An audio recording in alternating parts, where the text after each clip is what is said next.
guys, I'm back for another video. I'm now in I'm about an hour and a half out of Gulfport, Mississippi.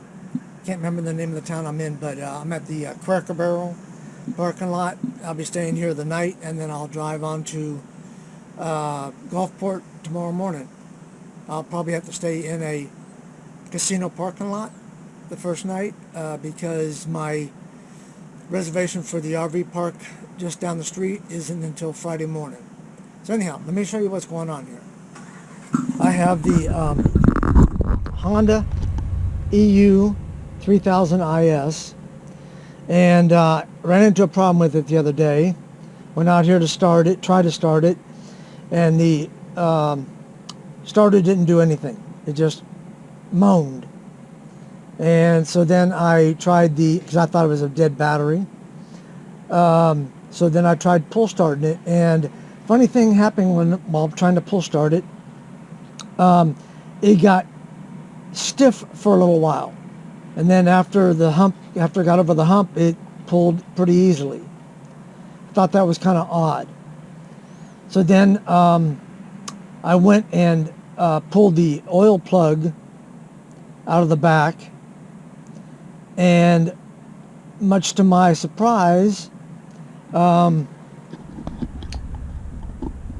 came pouring out. It was overfilled, and it was very, very watery. Well, not watery, but fuely, very thin. So basically, and this is the whole point of this video, is there's a valve back inside of here. This is the controls the valve. You can see the little nut right there to the bottom of the tank, and then below that there is a valve. That's the shaft I just talked about, where you turn it from the outside. Anyhow, that valve went bad, and the tank was probably half full. And what happened was, it kept on filling the tank, kept on filling the carburetor up, and then kept on going into the cylinder head, and then into the oil tank. My float valve stuck. That's how it was getting into the engine. So anyhow, basically I just had fuel in the piston and fuel in the oil tank, so I drained that out. But to fix that problem, what I did was I made a really long hose. I hooked it up to the petcock valve back there. I wish I could show it to you.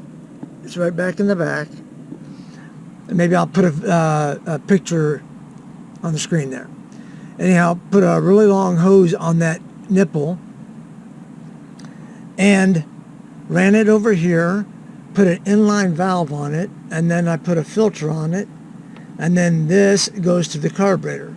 So now I use this instead of that other valve. The other valve was $80, and I just couldn't see spending $80 on something that I could fix this way, and this way I know it's turned off and it's not going to leak through unless that breaks. But but the point was that valve fails. When that valve fails, it's going to let fuel come down here.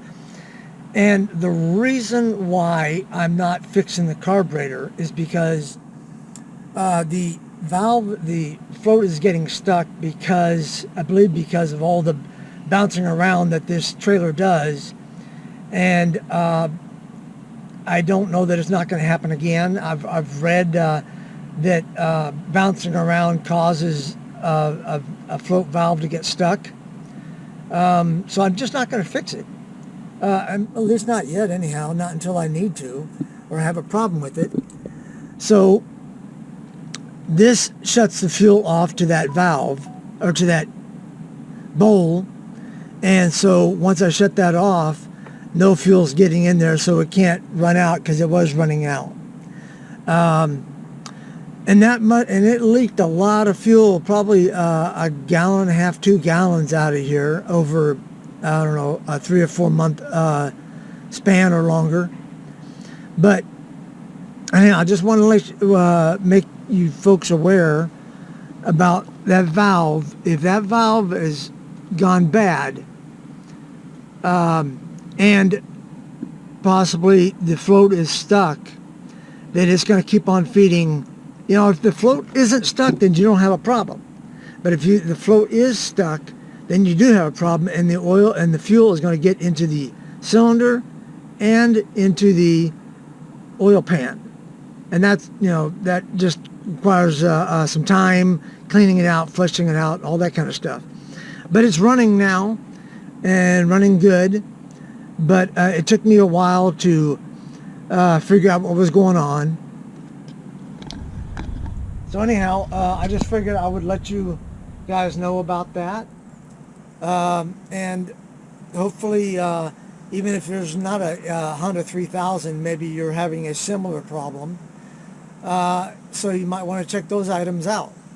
Anyhow, that's it for this time, and I hope you're doing great, and we'll see you on the next video.